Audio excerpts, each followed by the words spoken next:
Yes, what I would like to talk about is a little small positive story from Denmark. It's not a big thing, but I think it's a good thing. And it's about the different social partners in the Danish labor market talking together with the government. How can we ease the way into the labor market for these people coming from very long distance abroad and maybe with some low skills in connection with the Danish labor market.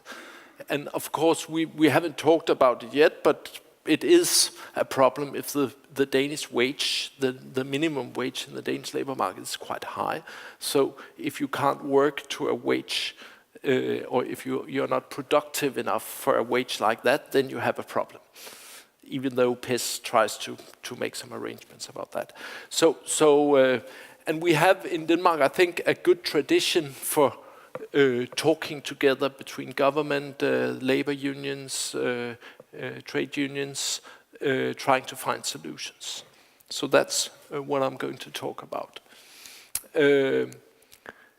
I think the challenge in Denmark is about the same as in other countries, that we have this huge increase in refugees coming to Denmark, and unfortunately only a few of those refugees coming before have had a job after 2 or 3 years being in Denmark. It's only about 30% having a job. So we have this labor market challenge that a lot of people are coming, but they have difficulties to get a firm and sustainable position on the labor market. So if we look at this curve here, you can say we have had all these problems for a long period of time, but when you walk up this ladder here, you see that this problem is becoming quite a big problem when you have a lot of refugees. That's obvious. And then we have this tradition for these negotiations between the different partners on the labor market, on the employer side, on the trade union side, and the government. We had these negotiations in March and April month this year, and they actually get an agreement. And I think the important part of this agreement, and that's what I would tell you about, is an agreement that people with a migrant background, they can be working for 2 years in a firm to a quite low wage. That's actually the wage which is the same as if you are part of an apprenticeship. The year 1 and year 2 in an apprenticeship. We have the same system as I think in Germany and in other Nordic countries, that when most young people, they go to apprenticeship, they have a wage, but it's quite low compared with the normal wage on the labor market, especially in the first years of the apprenticeship. And I think the quite genius thing about this is that this agreement is just an agreement of using already negotiated wages in the labor market. There is already a collective agreement about these wage levels, and the new agreement is just to use these levels for these wage levels for migrants. And we have an illustration here. This specific agreement is about refugees in the age of from 18 to 40. They can have this employment for 2 years, and over the period of the 2 years, they are entitled to 20 weeks of education, which should be part of the 2 years.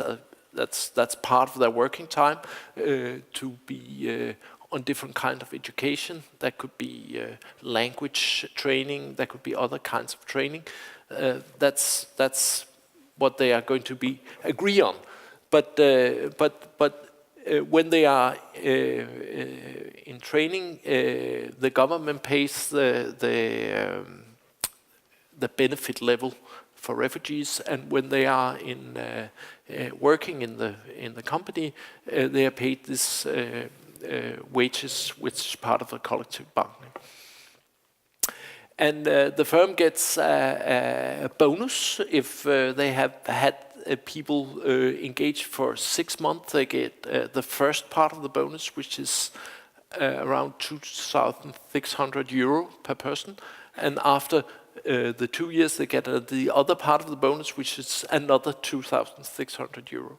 So they can get around 5,000 euro to engage a person in such a relationship here. And of course the idea is that after the 2 years these persons are actually skilled enough into the Danish labor market so they could have a more regular job. And at the same time, and I think that was part of the agreement, is that when you have been through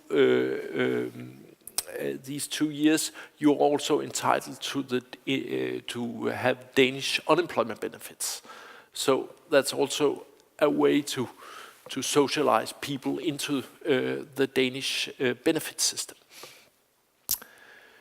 So I think to have this agreement would be, at least in Denmark, very difficult for a government. They can't just say that now you should make an agreement about, or now you should be able to hire people on a specific low wage level. The Danish government couldn't say that. But if they make an agreement like this, then you could actually have much more people integrated in the Danish labor market than else. There's also a lot of other initiatives which were agreed on in this tripartite agreement.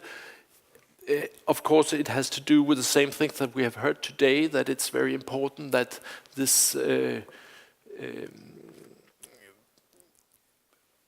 to discover which kind of skills do these people have in a very early stage after they are coming to the country, to have this language training very much integrated in the workplace, instead of people going for years to different kind of language courses, and first after that going to the firms. So it's the whole idea is that people should move or be part of a training program in a firm in a very early stage after they are coming out of the asylum system.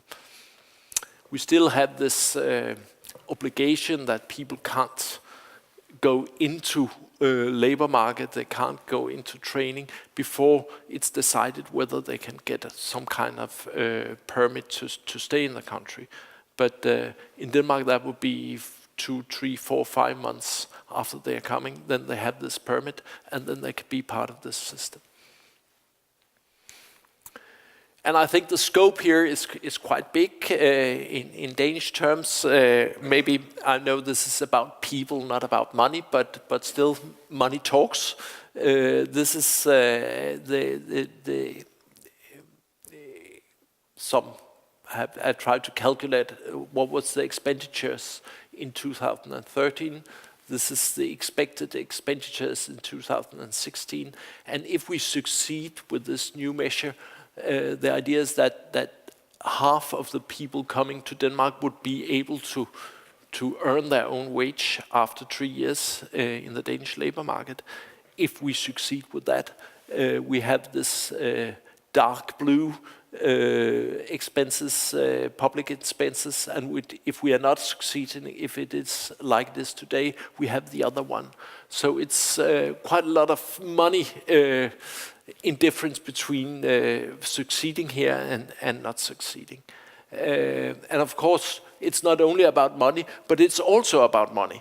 It's also about you could use all this money much better if people are actually able to get a job, to be part of the labor market instead of just paying benefits.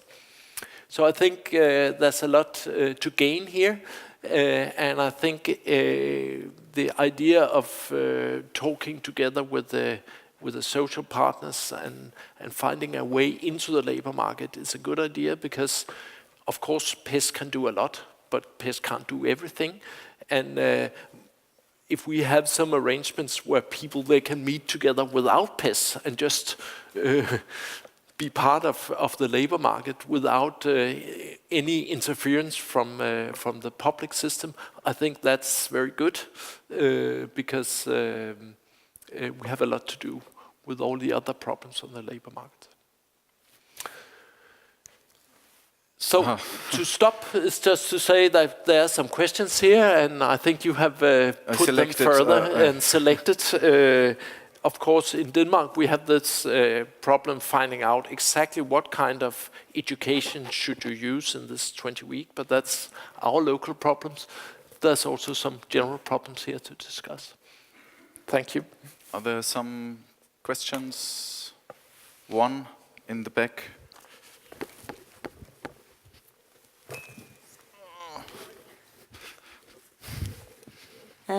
Yes, I wondered about the education you were talking about, because will this education, will you get a kind of formal qualification after this 20 weeks in between this whole, or will it just be some language training, or what kind of formal qualification will you get? The language training system in Denmark is actually a formal system with formal steps, and you have to. You are tested and you get certificates on your level of language skills. So the language part is a formal system, and we also have some other language parts where you get certificates and things like that. So it is a formal. The 20 weeks should be some kind of formal education. It's not enough just to say that I have this course in the firm and then it's kind of training. It should be training which is recognized and which you can get some kind of credit, some kind of merit in the formal education system. But at the moment, they are trying to agree on which kind of education should it be, because it's also an economic matter. How expensive could this be if the state are going to pay for the education?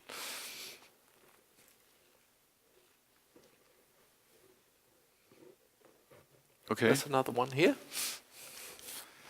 Oh.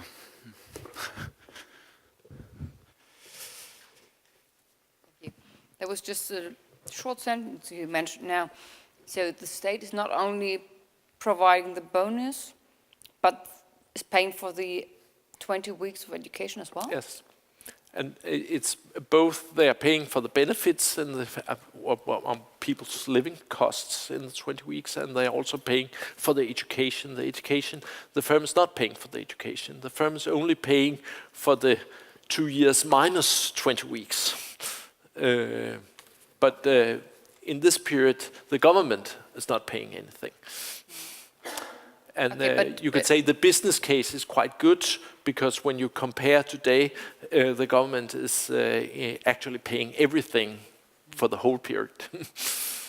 But if they just earn the small salary, like an apprenticeship, there's still a top-up of the government? No, okay. No top-up. Okay, so then we have a final presentation.